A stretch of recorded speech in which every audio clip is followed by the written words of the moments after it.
Okay, Yeah. okay. I would like to welcome our speaker, Dr. Anamika Mehta, ma'am. She has completed her MBBS and MD Pediatrics from BHU, Varanasi, followed by an FNB Pediatric Cardiology from Narayana Hirudalaya, Bangalore. She has a total experience of 16 years in the field of pediatric cardiology. Currently, she is practicing as a senior consultant for pediatric fetal cardiology and interventions at the Santokba Durlabji Memorial Hospital, Jaipur, Rajasthan. She has a special interest in Kawasaki disease, and it is with this interest that she gave us a kind consent to helm this webinar we are all participating in. Dr. Namika has worriedly noticed that during the COVID-19 pandemic, there is an increasing number of Kawasaki disease-like presentations in children, and hence thought it was pertinent to spread awareness towards it. We are sure that if you have witnessed such presentations in children, you would be keen to know more on it. If otherwise, please use this webinar to increase familiarity with this arena. Over to you, ma'am. Thank you so Thank you. much. Yeah, thank you, Shivantika, for your kind words. Welcome. And we'll start straight off with this topic, Kawasaki disease, a crucial differential diagnosis and its implications in children. Kawasaki disease, whenever we talk of Kawasaki, then what comes to our mind is the famous Kawasaki bike. But for right now, our concern is with this man who almost 50 years back gave the series of 50 patients who were reported as mucocutaneous lymphadenopathy syndrome patients, which we now know it as Kawasaki disease. And this is the today's topic and Kawasaki disease is acute medium vessel systemic vasculitis, which is common in small children. It was first reported in Japan, and slowly the reports started coming from other parts of world as well. This disease have a predilection for coronary arteries, and that's why a pediatric cardiologist is today speaking to you all, because it has a significant cardiovascular sequelae. And over the time, it has almost replaced rheumatic heart disease in several parts of the world as the most common acquired heart disease. So in India also the reports of Kawasaki disease are on increasing trend, and that's why we need familiarity with this disease. And it is important in all the patients with prolonged unexplained fever. This is an important differential diagnosis to be thought of. Making diagnosis of Kawasaki disease is actually an art. It has been 50 years. Still, a lot of things about it are unknown. The etiology is not really clear. The presentations are varied, and the diagnosis is based on constellation of clinical symptoms and supported by lab reports, but there's no pathognomic feature which just specifies or which can precisely say this is a Kawasaki disease. So diagnosing this Kawasaki is actually an art, and even experts who have been seeing this disease sometimes get confused and they are not sure whether it is Kawasaki or something else. So complete Kawasaki disease, which was initially described by Saki Kawasaki from Japan, was the patient consisted of fever and actually this crash, CRASH, this mnemonic I have used so that it is easy for the pediatricians to remember what is the constellation of features, because this always confuses them when the patient comes. So fever is actually moderate to high grade, and it is usually associated with unusual irritability. Along with that, some of the features which are related to the conjunctival congestion, rash, lymphadenopathy, especially the cervical, the strawberry tongue or the mouth, and hand and feet features which are there, which are used to diagnose this disease. So now, fever, I have already told, is one of the important predominant part of these children. And the conjunctival congestion, that is the C of this crash, actually, the child comes with fever and bulbar congestion, the congestion of the conjunctiva, which was more in the bulbar part than in the tarsal area. And especially there is sparing of the limbal area, that is a part around the white part around the black the cornea, this corneal part, which is spared. This is quite diagnostic for or quite specific for Kawasaki disease. Watery discharge may be there, but it is never purulent. And if somebody have the facility of doing a slit lamp examination, then in 83% of these children, the anterior uveitis is noticed, which is also very specific. So this examination or test can be used to differentiate Kawasaki disease from other causes of conjunctivitis. So in the differential diagnosis, usually for the there's someone has reported that they cannot hear clearly. So can we just check with some of them?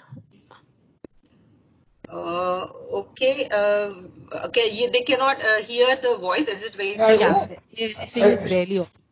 Yeah, Shivantika, it's fine. I think only one person. I think it should be okay. I think Madam can go ahead. No, it's fine, ma'am. It's fine. It's fine. Okay. Yeah, please go ahead. Yeah, conjunctivitis is known, and whenever there is a conjunctivitis with fever, the usual differential diagnosis is either it's a viral, allergic, or autoimmune, or because of the drug. And as I've already told, in the Kawasaki, there is a limbal sparing is there, and bulbar part is more involved than the tarsal part, and anterior uveitis may further help you in diagnosing it. Now, when conjunctivitis is not KD, that you can be very sure, if it is a purulent or if it is associated with rhinorrhea, cough, coryza, then it is probably not Kawasaki disease. Now, whenever there is a fever with a rash, it is a panic situation because there are a variety of causes which may cause rash and fever. And as this disease is more common in less than 5 years of age, which is prone for viral illnesses, so this confusion is heightened, and the usual differential diagnosis in these children is viral illnesses, mostly the measles, rubella, or herpes. And but they have different presentations. The day of onset of rash is different, and their distributions are different. So which pediatricians already know, they are usually aware of it, but still it may confuse because some of the features are common. Then there is scarlet fever or streptococcal infection may also be present with the morbilliform rash or the papillomacular rash, which is common to all these viral and scarlet fevers. But in scarlet fever, the most important thing is there is sparing of the perioral sparing is there. So there's facial involvement is there, but perioral sparing is there or pallor is there, which is quite typical for the scarlet fever, which is not there in the Kawasaki disease or other viral illnesses. These rash may also be thought of because maybe due to drug or Stevens-Johnson syndrome. So there will be history of some drug ingestion. And the most important or specific thing about these rash in Kawasaki disease is that there is a perineal accentuation is there, and with the this perineal accentuation is there, which is quite typical. And I've already told that if it is a perioral pallor is there, then it is not Kawasaki disease.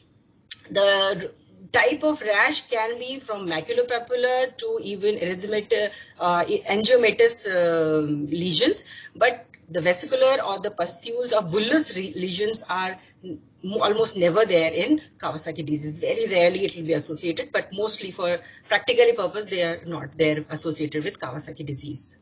The other skin lesions will be, although some of the lesions or some of the features will come late in the presentation, not together, like desquamation, which usually comes after the second week. The desquamation occurs in other disease as well, other disease with fever and rash, like scarlet fever, the measles, and even toxic shock syndrome.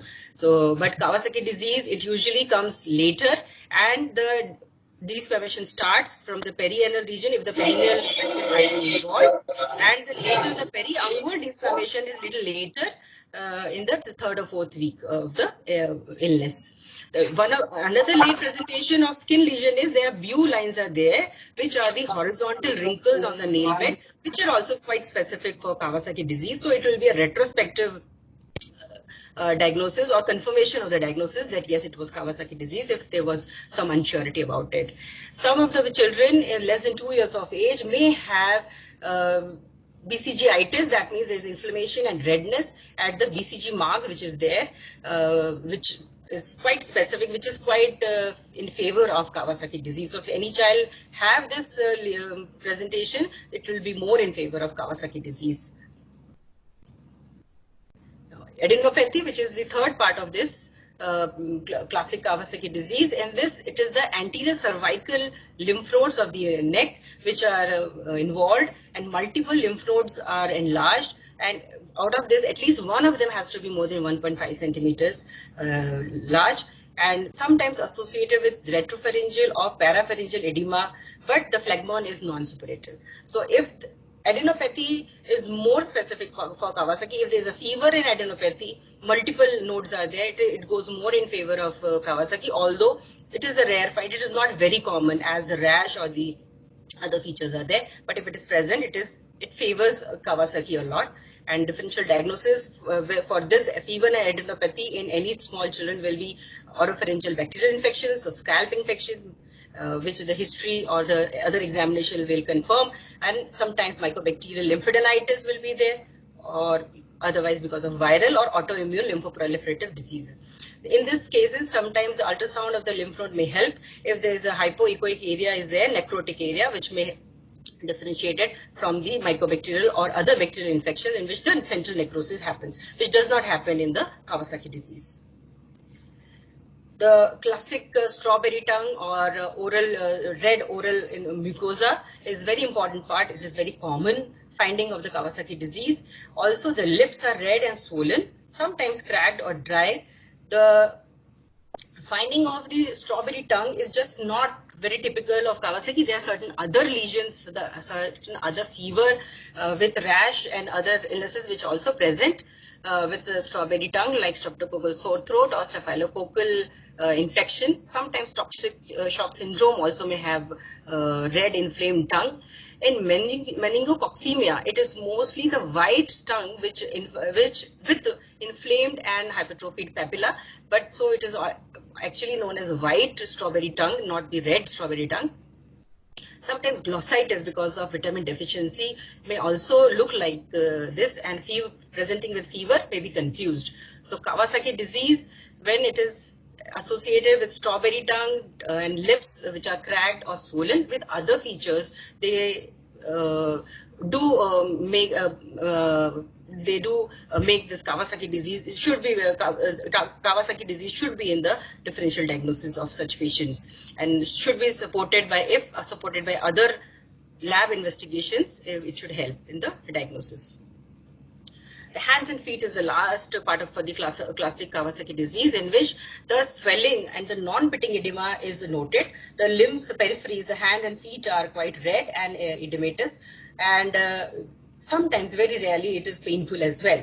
So in such cases, the differential diagnosis will be Kawasaki disease, yes, and systemic onset juvenile arthritis, sometimes which are present almost similar like Kawasaki disease. All the initial features of Kawasaki disease also are shared by systemic onset juvenile arthritis.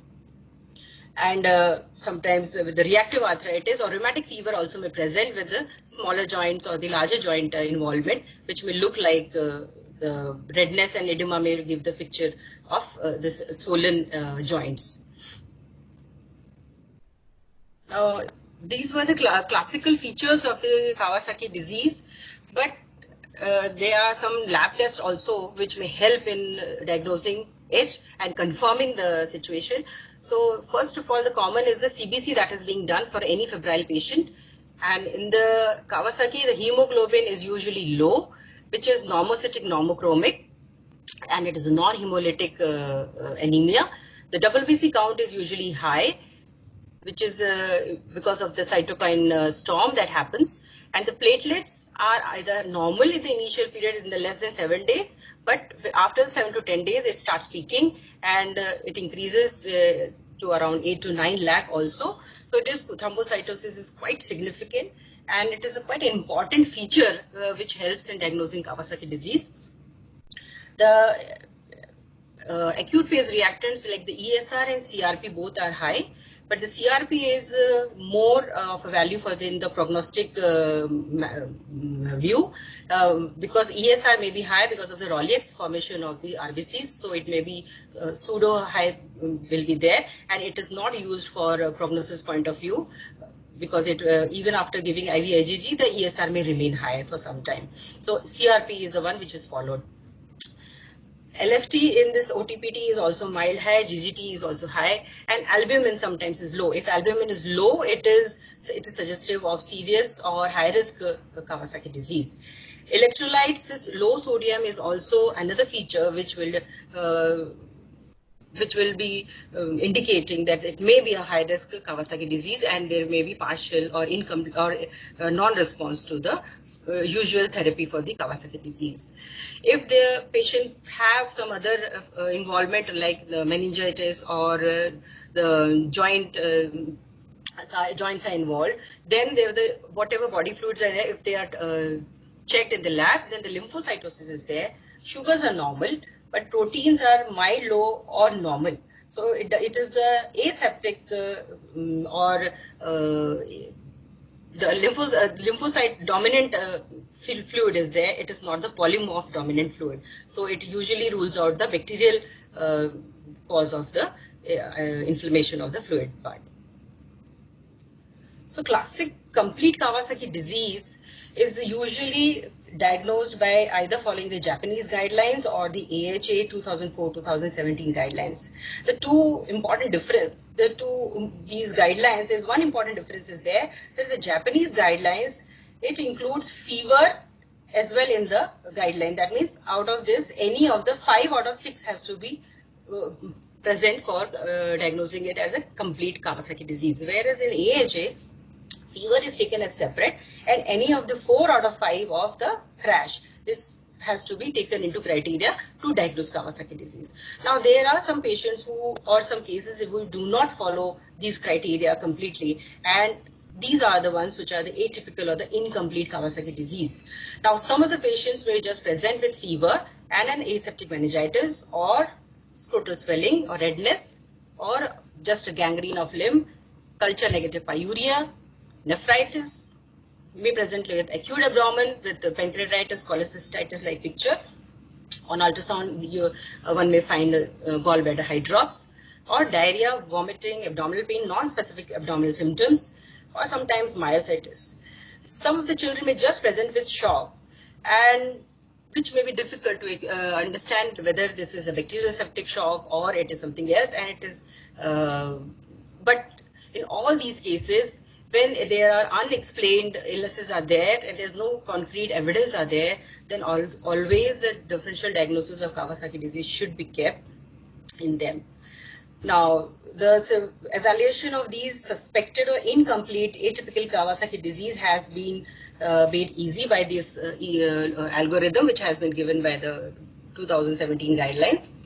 If there's a fever for more than or equal to 5 days, but just 2 or 3 compatible criteria are there, or the infant is there with unexplained fever for more than 7 days, then definitely it should be thought, the Kawasaki disease should be thought of and lab test should be done. If the CRP and ESR are low or normal, then the serial clinical evaluation should be done, lab should be followed and repeated, and if the fever persists, then echo should be done. So, and especially if there's any sort of peeling is there, then it should be done and the Kawasaki should be ruled out by the echo test. Now, if by the fever is more than 5 days and only just 2 or 3 criteria are present, or infant with unexplained illness for more than 7 days is there, and CRP and ES are also high, then what another feature that we need is either 3 of the these lab features like anemia, platelet count more than 4.5 lakh, albumin low, elevated SGOT-PT, WBC count abnormal or high, and urine with more than 10 WBCs will also help in diagnosing the Kawasaki disease. Or if any of these features are not there, but echo is positive, that is good enough to diagnose the Kawasaki disease. Now, some of the examples that we have had the cases is this is a 5-year-old male child who had high-grade fever, he was sick and septic, and but there was no rash when admitted, and it was treated for sepsis in the periphery. Almost 3 antibiotics were given and upgraded after a few days, but there was no response. So the patient took LAMA from there, and on asking, there was a history of transient strawberry tongue for only 1 day during the admission. So echo, when it was done, it showed the large aneurysms, 1 large aneurysm and multiple small aneurysms were there. So it was diagnosed as Kawasaki disease on day 12. And when we treated this patient on the lines of Kawasaki, within 24 hours, the fever subsided.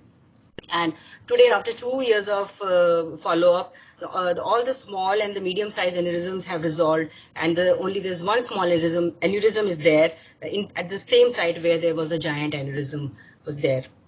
So sometimes what happens is that a pediatrician may be treating and upgrading antibiotics one after the other, but doesn't think of Kawasaki when there are. And so this child had only fever and one more thing of transient strawberry tongue.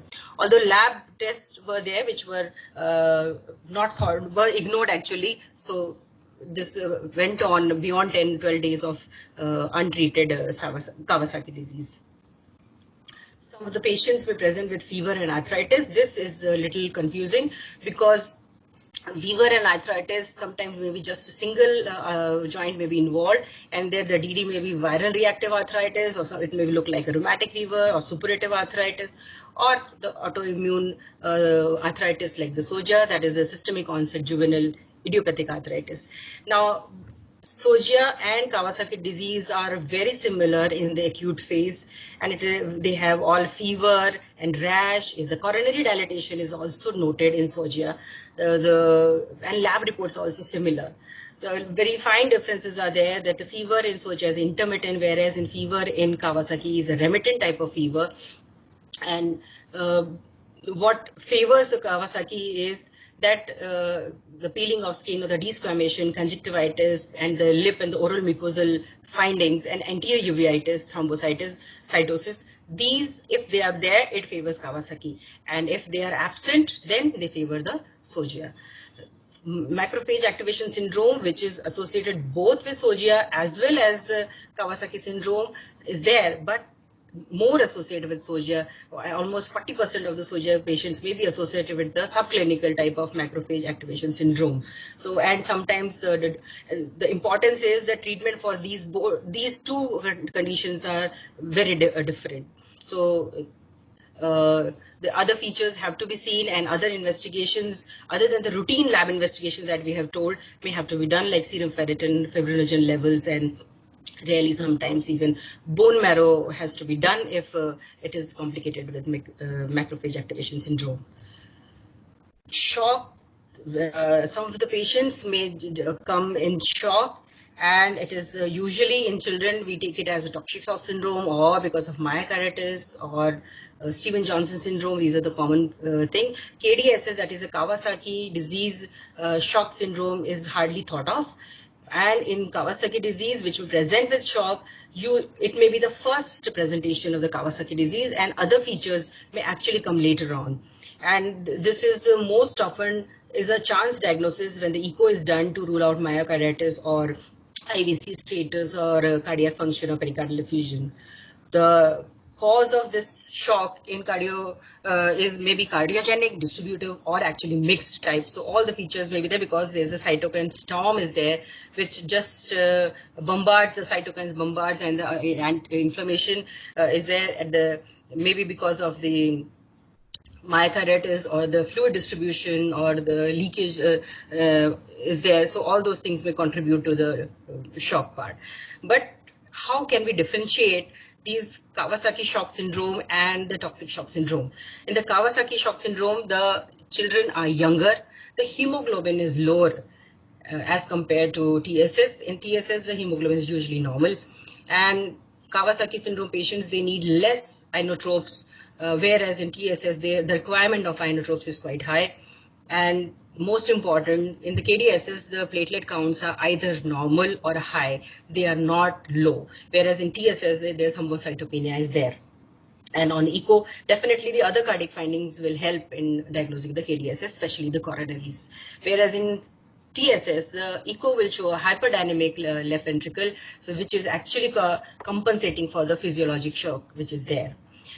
NT-proBNP and troponin I are some of the markers that are done, but ESR and CRP also, but these all are raised actually in both TSS as well as Kawasaki syndrome, and more in the Kawasaki syndrome than in the TSS, but still it's not very significant differences there so as to make a diagnosis just based on these.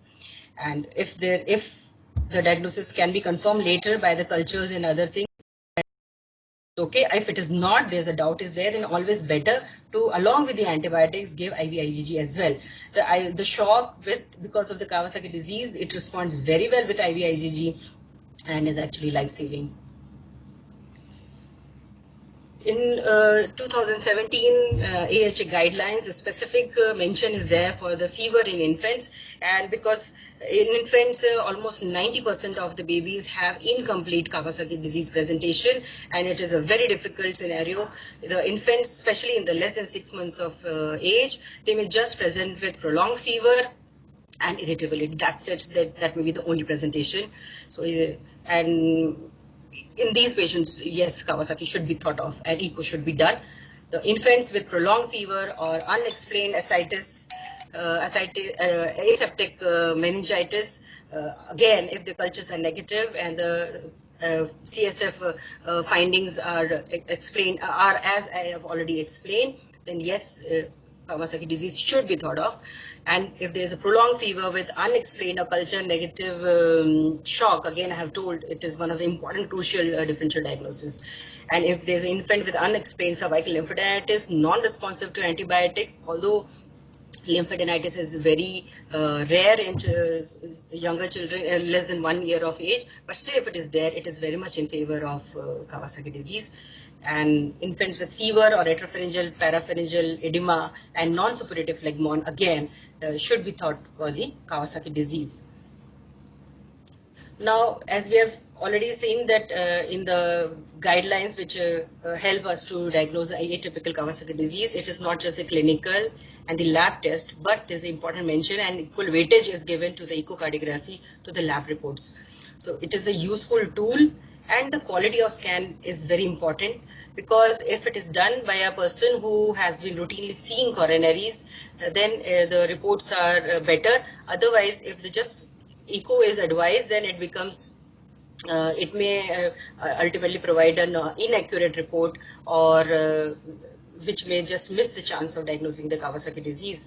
So very important that the coordination should be there between the pediatrician and the cardiologist, whether pediatric cardiologist or adult cardiologist. So whether what is the things that you are looking for, and they should be able to do a detailed echo and specifically look for the coronaries. The echo is not just for the diagnosis.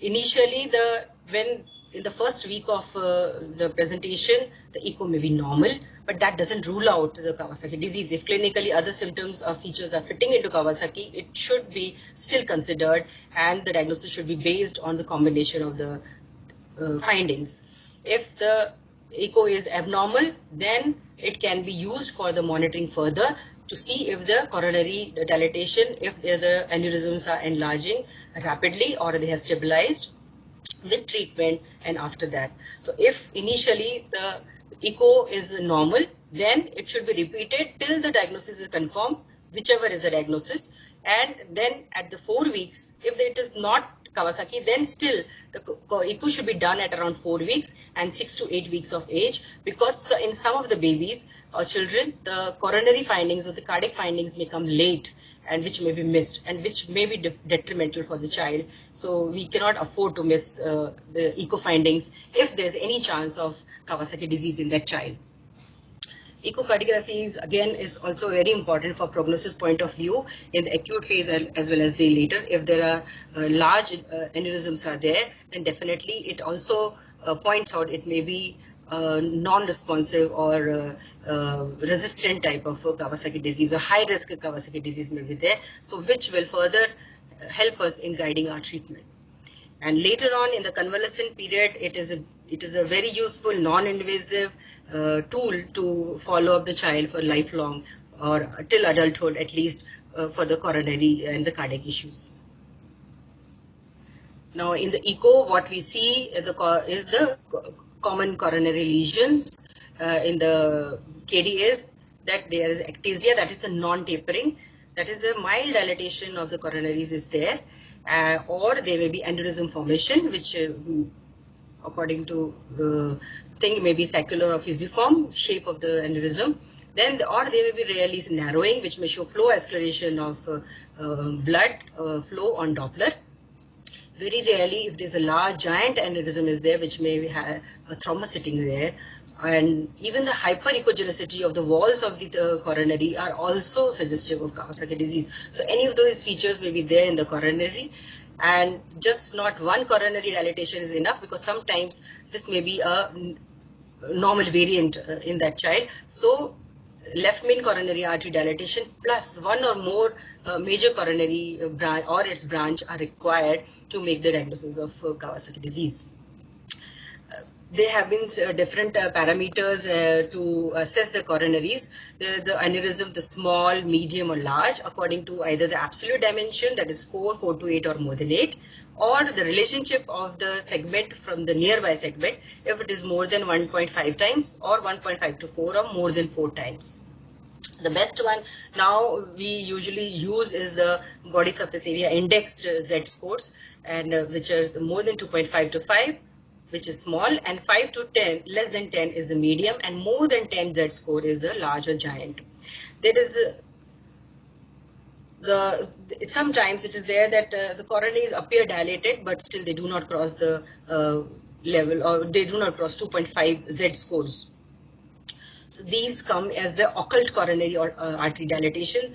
And so if they are associated with incomplete Kawasaki disease, then actually there's a confusion whether it's uncertainty is there whether it's a Kawasaki disease, or this mild dilatation of coronary is just physiological dilatation of the coronary with increased hyperdynamic status of the disease, or it is a non-KD pathological dilatation, which may happen in Takayasu arthritis or even Sogia or chronic active Epstein-Barr virus infection. Sometimes even Yersinia tuberculosis or juvenile polyarthritis nodosa may also have some coronary dilatation.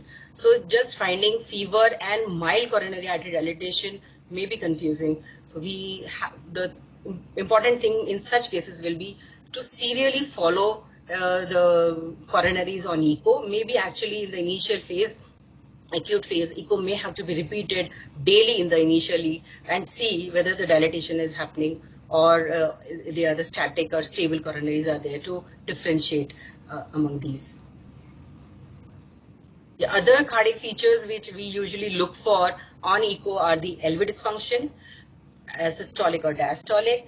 The myocarditis is actually a universal part of the Kawasaki disease. In all patients, it is there, with or without systolic or diastolic dysfunction. The valvular leak may be there because of valvulitis part.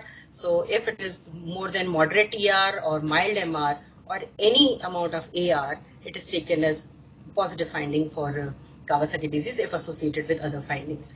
Pericardial effusion is rarely found, and aortic root dilatation is sometimes associated. So when the serial echo is done, the aortic root should also be measured in each echo report, in echo examinations. If there is any bruit present over the renal arteries or the subclavian arteries or carotid arteries, that also should be looked, because it is a systemic vasculitis. So even other vessels are also involved. And if they are involved, then sometimes the Doppler is indicated. I usually get the ECG, baseline ECG also done, because sometimes when the coronaries are involved and the thrombosis or myocardial involvement is there, then these children may present with arrhythmias or chest pain. So sometimes it is difficult. What is the cause? Whether it is a life-threatening situation or it just needs some medication, and it shall be fine.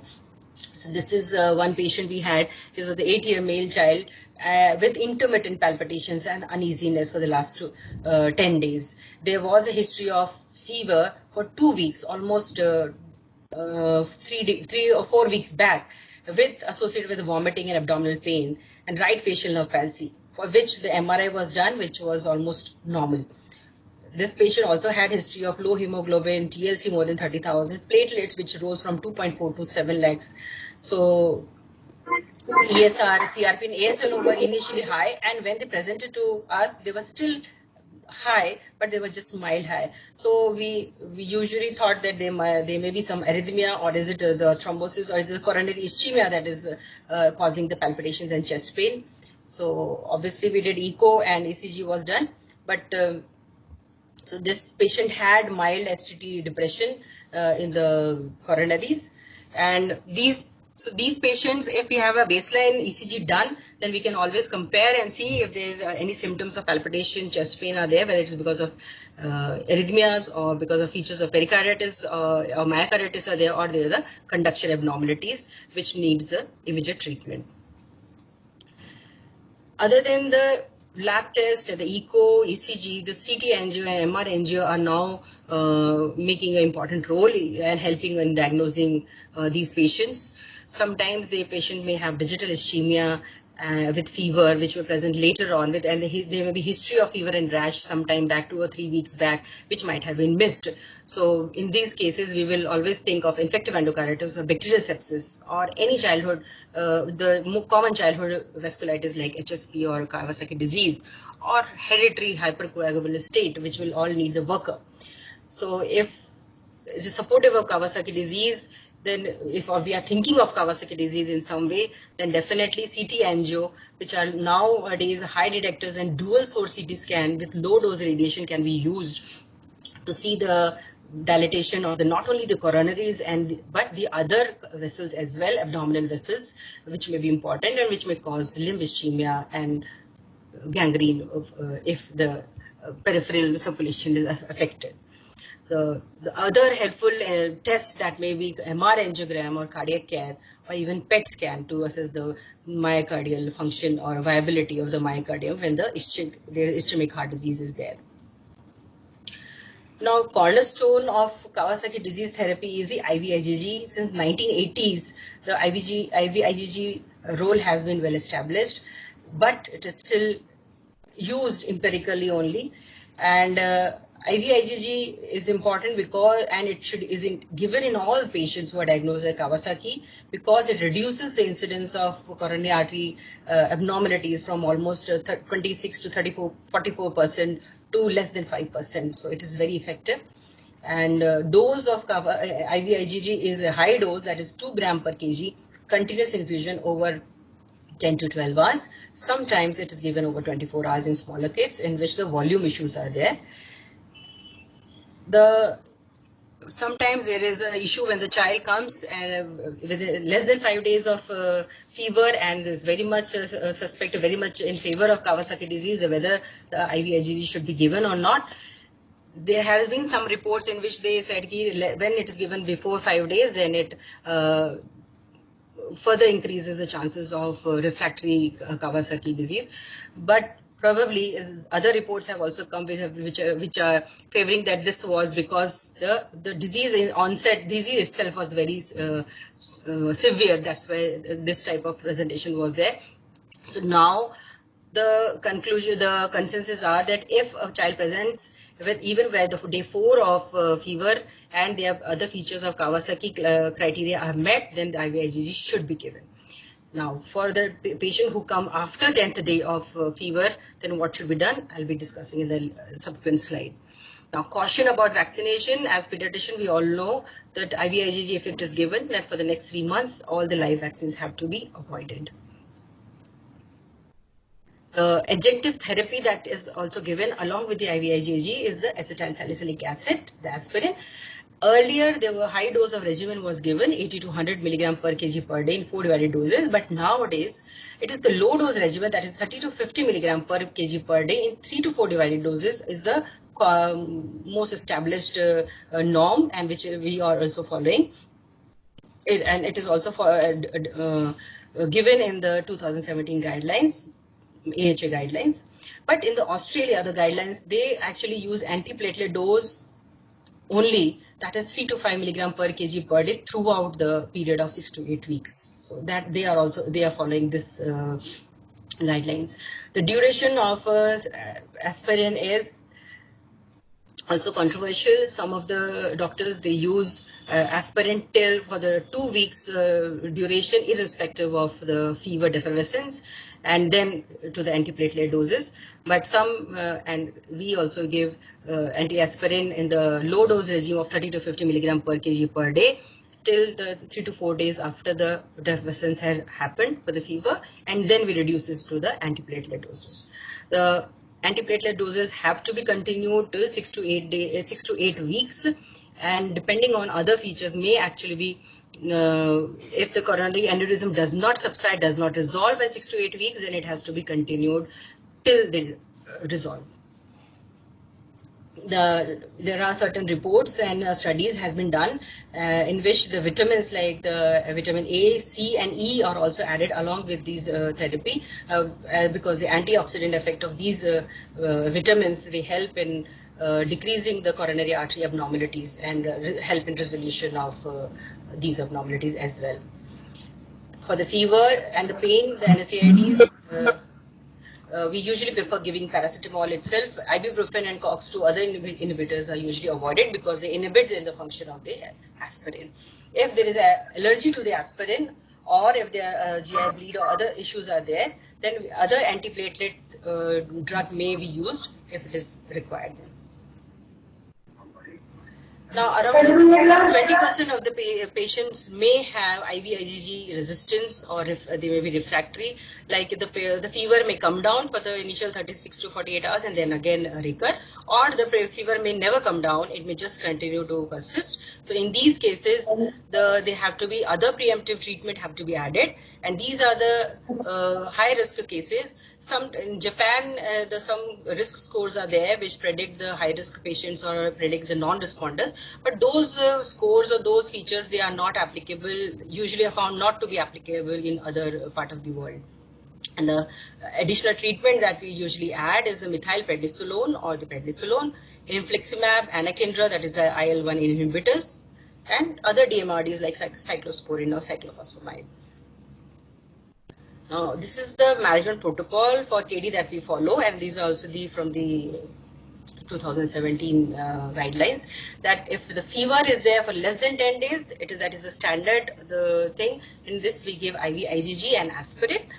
If the fever is more than 10 days or the inflammatory markers are persistently high, then along with the IV IgG and aspirin, we also add steroid.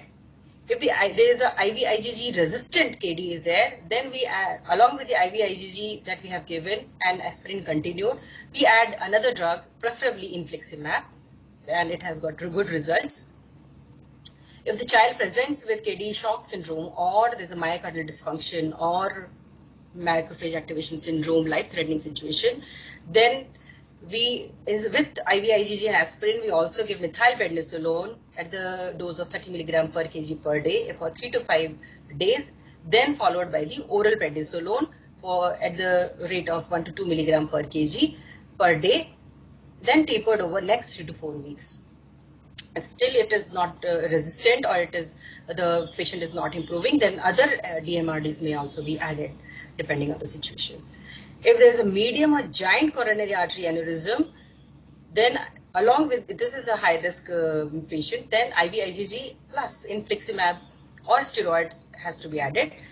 Along with this, the aspirin and the anticoagulant depending on the size. If it is a giant, then we use anticoagulant. If it is a medium aneurysm, stable, then we just use aspirin. Now, infants with KD, because infants, 90% of the infants, they have atypical or incomplete Kawasaki disease, and they are the high risk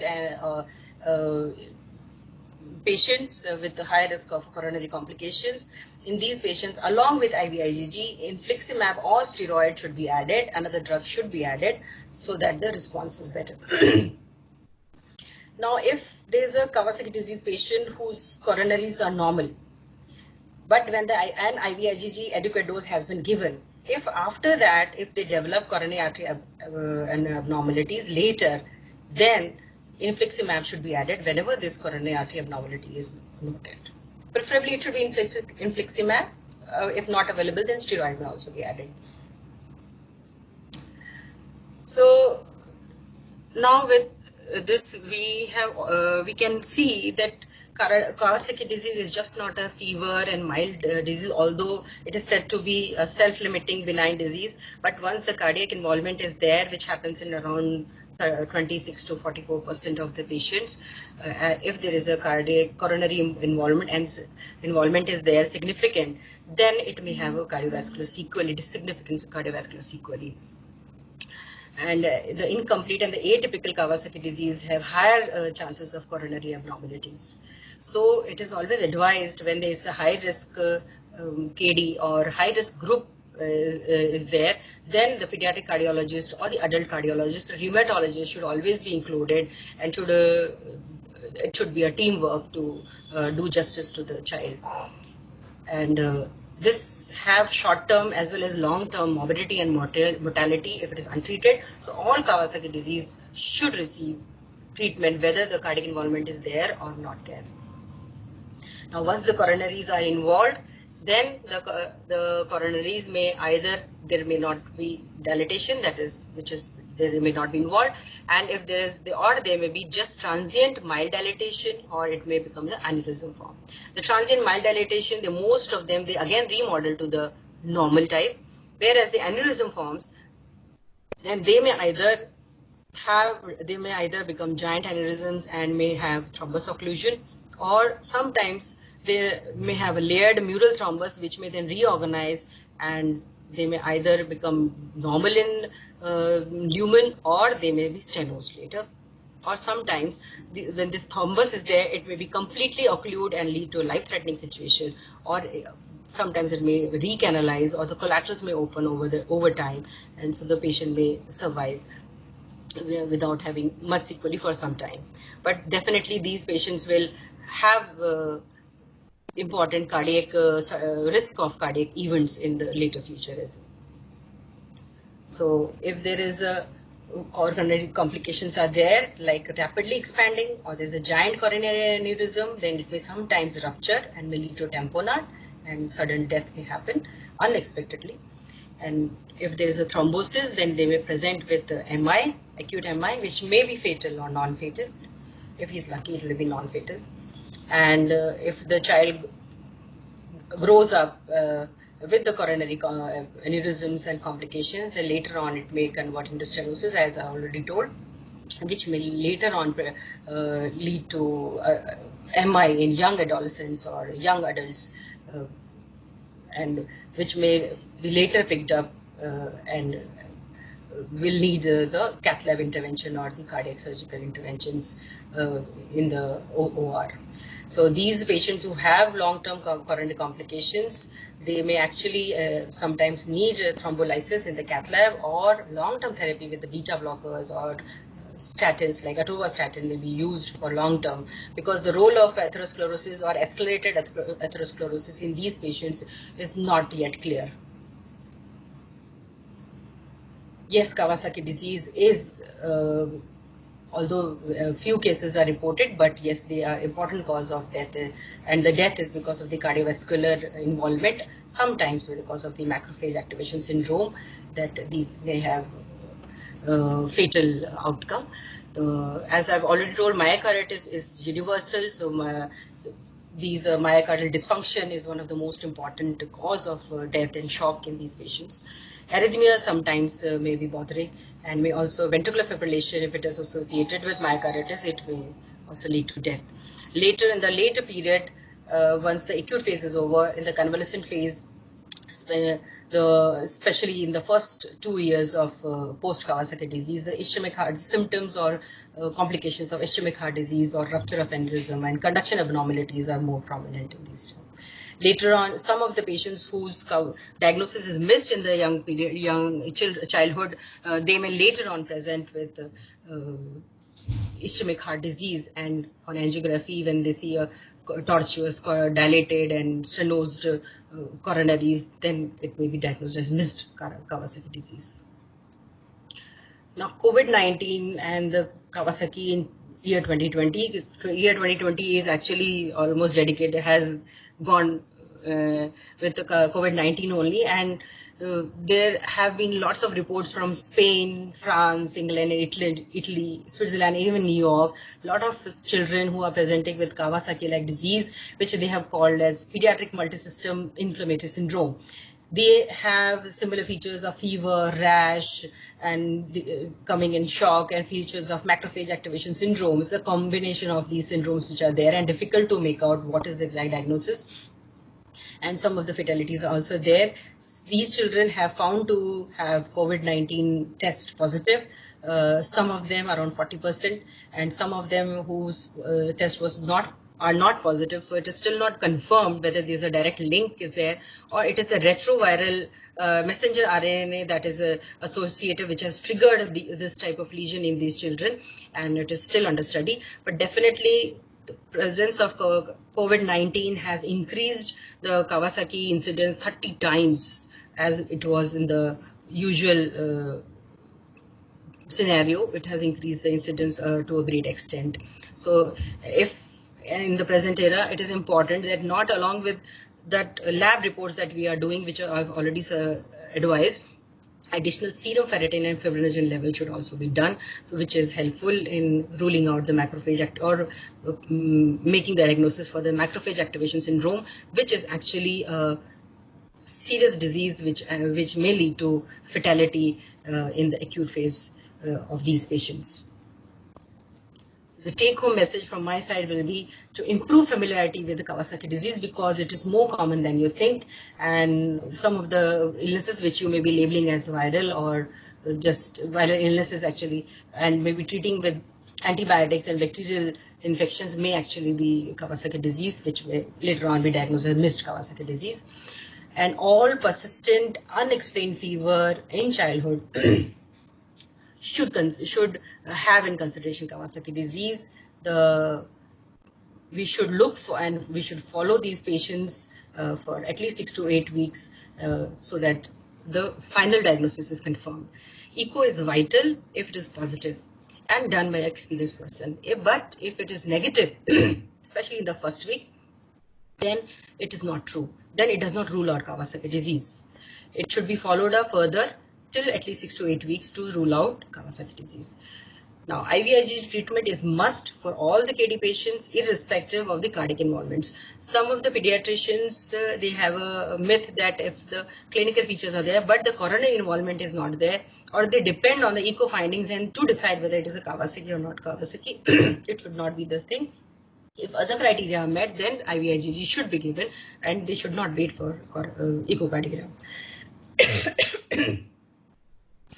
And it needs a long-term follow-up with pediatric cardiologist or adult cardiologist, and detailed counseling to family in all the cases of unexplained fever or rash should be done, so that they also stick and they also follow up with the pediatrician and the diagnosis is made. Thank you.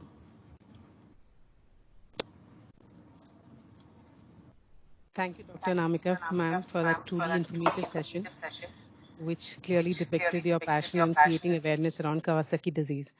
Ma'am, here I'd like to highlight that your slides have been well appreciated by several of our participants. And clearly that appreciation is a mere reflection of your vast experience in the area of pediatric care, which was very evident through your presentation and talk. For those who joined us late into the session, please be assured we'll be happy to share the link to the session, which was presented by Dr. Anamika ma'am, as and when requested by any one of you.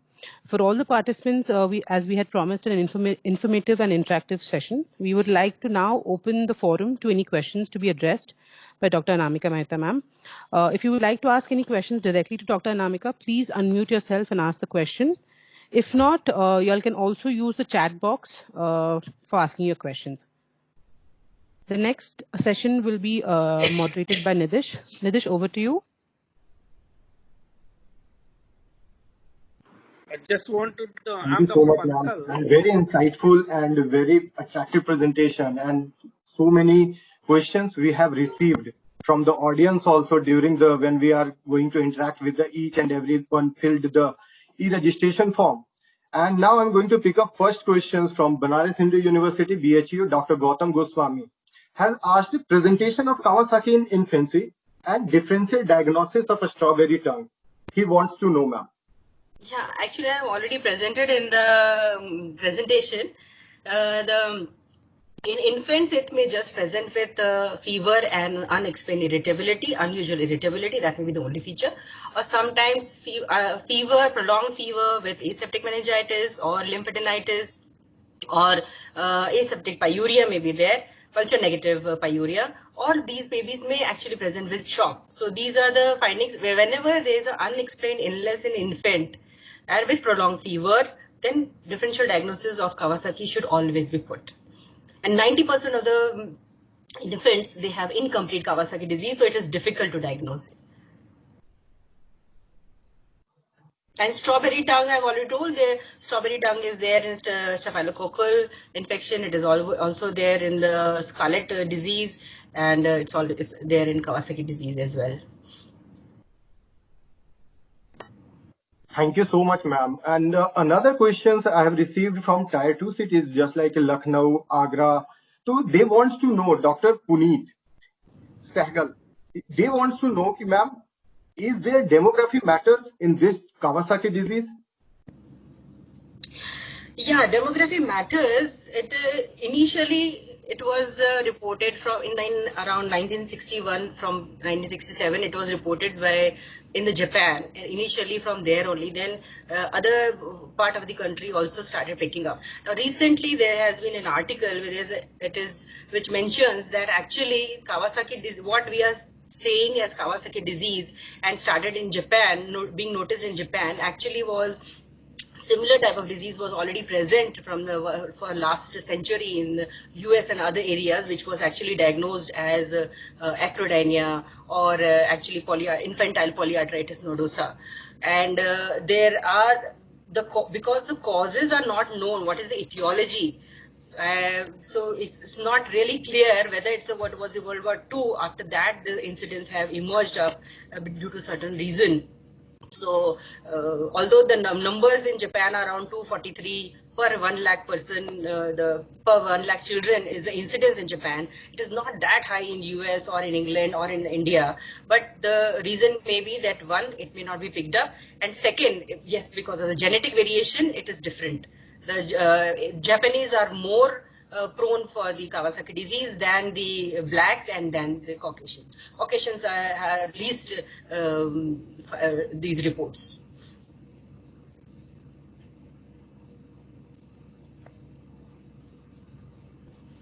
Thank you, ma'am. And I have received from Dr. Abhishek.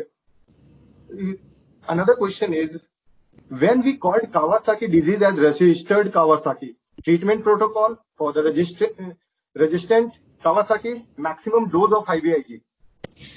Yeah, we call it resistant if there is a recrudescence of fever. That means once the fever shows that it has resolved by 36 to 48 hours, but then again it recurs, or it doesn't show any resolution, it just continues as it was. So these two case conditions, it is called resistant or refractory Kawasaki disease.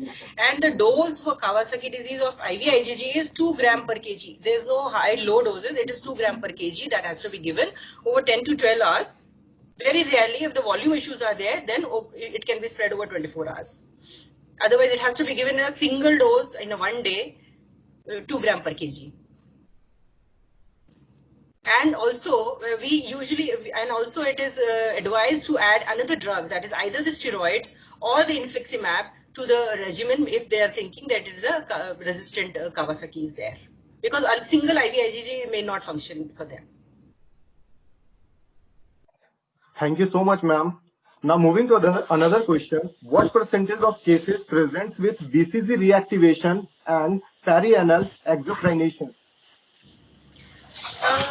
There is as such no other disease which is associated with perineal accentuation, which I know on BCG. These BCG mark inflammation, these are associated with Kawasaki. They are more specific for Kawasaki actually. If these two are present, they are more in favor of Kawasaki and not other diseases.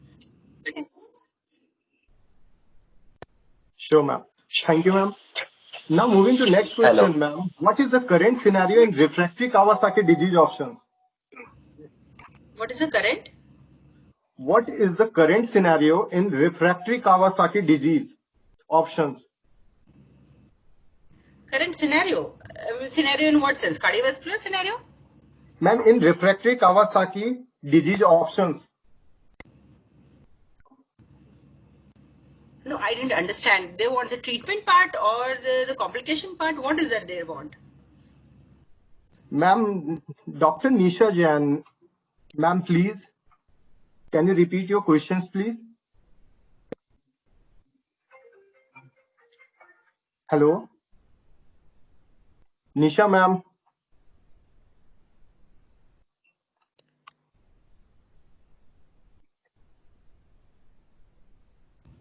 the doctors she wants to ask about the management part. The management part. Pardon? Karan? So please, can you repeat your questions, please?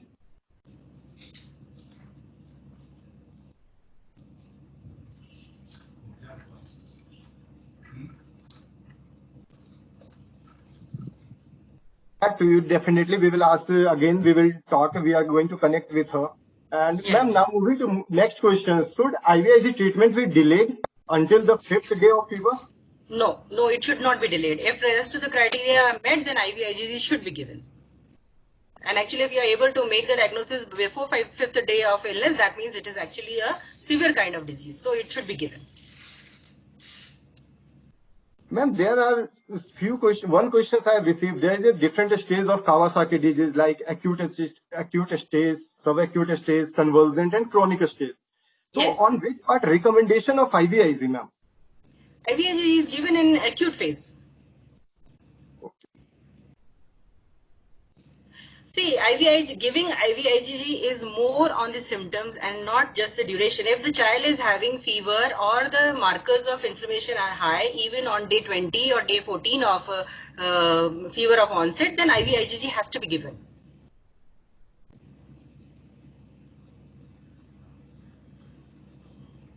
Thank you so much, ma'am. Ma'am, one question again I have received. What should be the follow-up plan for the kids with Kawasaki disease without coronary involvement? Yes. So in the acute phase, the patients without coronary involvement, they should, one thing is IVIG has to be given, and plus aspirin has to be given. Then aspirin has to be converted to the low dose, 3 to 5 milligram per kg per day, till 6 to 8 weeks. With follow-up of echocardiography till the 6 to 8 weeks. And after that, if still also there's no coronary involvement, no changes are there, then aspirin can be stopped. But these patients have to be in follow-up with a pediatric cardiologist, and they should be at least once in a year follow-up with the doctor, because there have been reports that once they reach the adolescence, then there has to be followed for the calcium score of the coronaries, calcium score, and also the myocardium has to be seen. So sometimes actually other tests have to be done. Some of the patients have been found to have died or have had features of myocardial fibrosis or a later part of the life when they had no history of coronary involvement during childhood. So the myocarditis, that's why I said myocarditis is actually a universal phenomenon which the child may not be symptomatic. The child may not have any coronary involvement, but these children also need follow-up at least till the adulthood. Thank you so much, ma'am. One question I have received, ma'am, difference between infantile pancreatic and Kawasaki disease. Actually, that's what I said. Nowadays, it is said the infantile polyarteritis nodosa and Kawasaki disease are actually probably the same disease. It's the same, the vasculitis, and which are different spectrum of the vasculitis of the medium size and small size vessels. So probably after some time, for a few more studies will come up and they will be able, because they are already thinking that these two diseases are probably the same.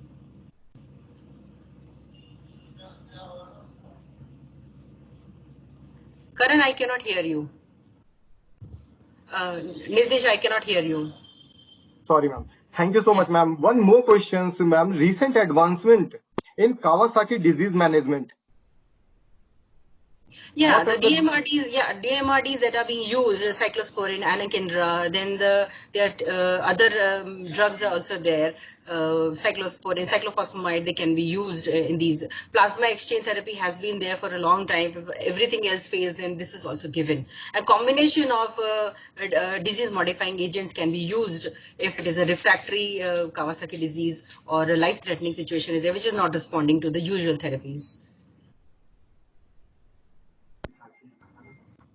Ma'am, another question is, any restriction of physical activity should be advised in Kawasaki disease? During acute phase, if it is the coronary aneurysms are progressively enlarging, yes, then they should have a bed rest. and the activity should be restricted. But once the coronary abnormalities has stabilized and the patient have received therapy and all the inflammation markers have become normal, then there's no physical restriction is there. If there's no residual coronary issues are there, if the coronary issues are there, like just a small or medium-sized coronary dilatation, then still they can carry on with their usual activities.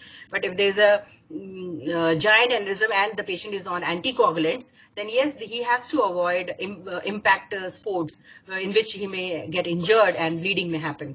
So any child, that will be for any child who is on aspirin or especially on anticoagulants. These are the general features. But as such, once the baby once the child's fever and other features have resolved, and there are no LV dysfunction or other major cardiac issues are there, their normal activities are allowed. Thank you so much, ma'am. Ma'am, Dr. Nisha wants to know about the management of more little bit descriptive about the refractory Kawasaki disease. Management of refractory Kawasaki disease. See, if there's a refractory Kawasaki disease, that means you have already given 1 dose of IVIG and aspirin. So still, if it has not responded, so then the methylprednisolone has to IV methylprednisolone has to be given at the dose of 30 milligram per kg per day, IV over 3 to 4 hours infusion, and for 3 to 5 days, and then substituted by the oral prednisolone at the dose of 1 to 2 milligram per kg per day, which has to be tapered over the next 3 to 4 weeks. And or the other thing it can be done is that infliximab can be added along with this IVIG. The infliximab can be added in the dose of 5 to 10 milligram per kg single dose. And when they are giving infliximab, then there is no need to do the tuberculosis test for the tuberculosis because this single dose does not lead to reactivation of the Mycobacterium tuberculosis in these patients. Thank you so much, so it is safe enough. And infliximab is safe enough even in the infants. Thank you so much, ma'am. Ma'am, any choice of anticoagulant in infants? Yeah, choice, we can give low molecular weight heparin, we can give even warfarin in these patients. Both of them can be given depending on whether what facilities are there for monitoring. According to that, we can give. Both are safe. Thank you so much, ma'am. Ma'am, in place of IVIG, can we use rituximab? Yeah, infliximab, rituximab, they are the similar DMRDs are there, but these are not the first line drugs that are given. They're usually given if it is a refractory type of resistant KDs or high risk KDs expected. First line is always IVIG. Rituximab does not replace IVIG as a primary treatment. It can be added as a secondary part or second line therapy, but not as a primary. Thank you so much, ma'am. Now, ma'am, I want to know regarding that, what will be the situation after COVID? It means after 1 month or 2 months, because rainy season has reached in different areas also. So it will affect the disease pattern. Disease pattern, though, I'm not sure what will happen, but yes, there will be a lot of confusion because that will be the time when a lot of viral infections will make a surge, and it will be difficult to differentiate because this happens in young children which are less than 5 years old who are already prone for viral infections. So, and with this COVID again, there will be a lot of confusion and a lot of misdiagnosis or over and underdiagnosis will be there associated definitely. And there we'll have to use our clinical acumen and supported by the lab test, which are going to guide us. And we are going to make mistakes. It is not that we are going to be absolutely right. We are going to make mistakes. We are still learning how to deal with COVID. And now how to deal with COVID and Kawasaki-like disease of illness, it will be a great lesson for us in coming future. Thank you so much, ma'am. I would like to, from our audience, if you would like to ask any question, kindly unmute yourself and please ask.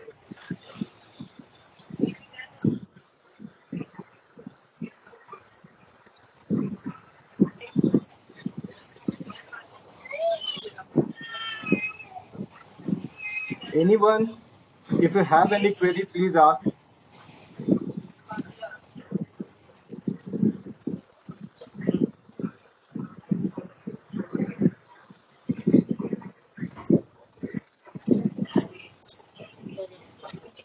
anyone from audience, if you want to ask any question, please unmute yourself and please ask.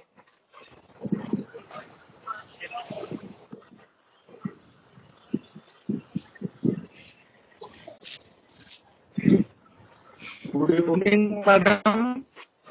Am I audible? Yes, sir. Good evening, madam. It was a very nice presentation. Actually, I want to know, is there any study that suppose in a resource limited setting where IVIG is not available, can we use only steroid or only high dose methylprednisolone? Is there any study? Yeah, it has been in the literature. It has been mentioned that if it is IVIG is somehow not available, then yes, steroid is a logical answer and steroid can be given, because earlier there were reports that steroids are not useful or rather they increase the resistance initially because of the Kato et al. Study that has been published. But after that, a lot of the studies has been done which shows that steroid has actually helped in reducing the coronary complications. So if IVIG is not available, then yes, steroid can at least be given and it is logical to use. But steroid should not be replaced as a standard therapy for instead of IVIG, because IVIG is still the first line in the standard. If IVIG is not available somehow, then yes, it should be given. Steroid should be given, and possibly some other drug like infliximab, if possible, then that should be added up. If we start, then which will be the ideal one? Methylprednisolone or only prednisolone? Methylprednisolone, if the patient is having a life-threatening situation like shock or giant aneurysm, there's a high risk of complications, then yes, you need a methylprednisolone. And if it is not, if it's just a like medium size of aneurysm or not very complicated type, then yes, you can add IVIG and then add with the oral steroid only. It will be enough.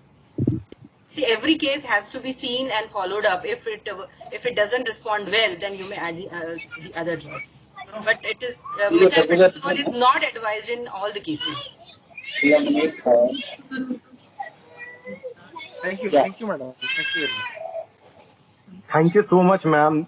Thank you so much for insightful and great connecting with you, ma'am. Over to you, Sivantika, ma'am, please. Thank you, Nidesh. Sivantika, can I ask one question? Yeah, please do. Yeah, ma'am, I have one question. How do you find the difference between the usage of subcutaneous immunoglobulin and intravenous immunoglobulin? Is it subcutaneous immunoglobulin useful in Kawasaki disease going ahead? Subcutaneous immunoglobulin? Yes, ma'am. Subcutaneous immunoglobulin or LMWH? Because immunoglobulin, this volume is too high to give subcutaneously.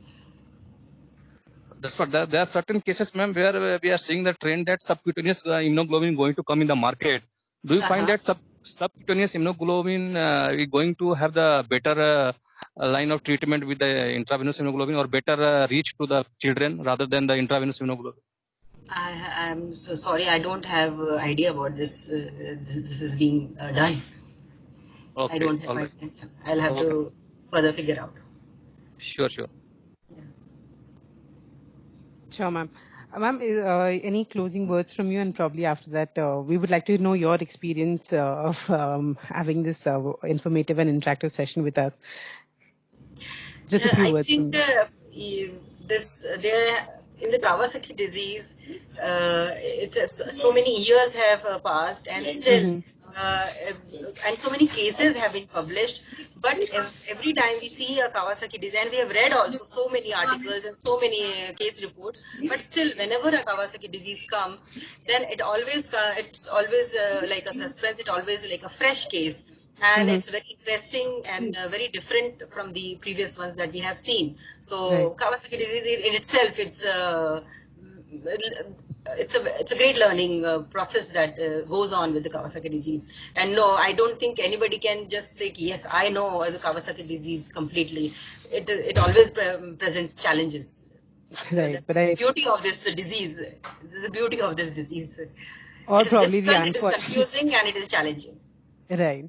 But I think for the last 1.5 hours you've been constantly creating awareness, and I think for that itself there's a special applaud that we would all like to place, we'd all like to give you right now. We believe that your passion in delivering that entire talk, and I know patiently answering all these questions has has only come from you dealing children for the last 16 years. So I'm sure that managing children has sort of imbibed an extremely patient personality within you. And frankly speaking, on behalf of the team which has been interacting with you for the last 3 weeks, I think your patience has truly humbled us and amazed us, ma'am, at the same time. And I would also like to thank the entire team which has worked tirelessly for the last 3 weeks, which has led to the culmination of this webinar. And I would like to inform all the esteemed doctors in the audience that this is the first of the digital series from the House of Plasmagen Biosciences towards creating more awareness around Kawasaki disease. We do have your contact details, and we eagerly look forward to connecting with you soon for our future sessions. And thank you once again, Anamika ma'am, and good night from all of us. Yeah, I would like to thank the Plasmagen for taking this initiative and helping to share this passion of spreading the word and to help in diagnosing these cases. Thank you so much, ma'am, for giving us the opportunity for presenting your knowledge and session over this over this digital media. Thank you once again, and good night, all of you all from Plasmagen Biosciences. And thank you for all the people who have logged in. Thank you very much. Yes. Yeah. Thank you. Thank you, ma'am. Yeah.